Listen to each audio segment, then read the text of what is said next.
My journey to the seminary began about 6 years ago.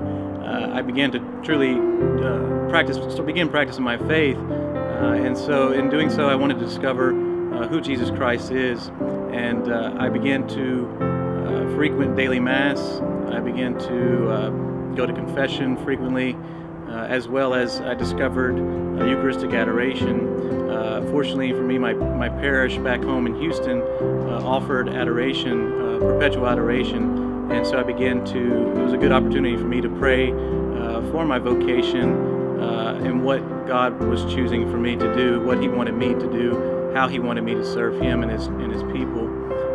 And so I began to pray what my vocation was and what it was to be. And so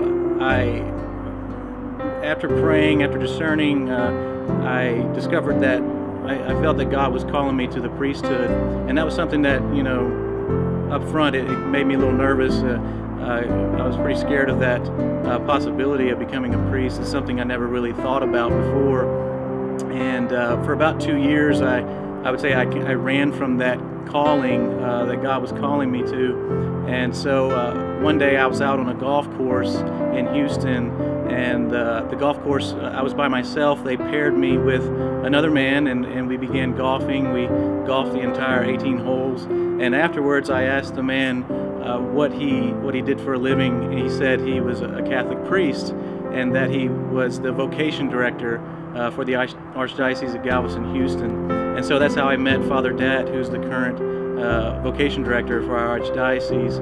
That was kind of an aha moment for me.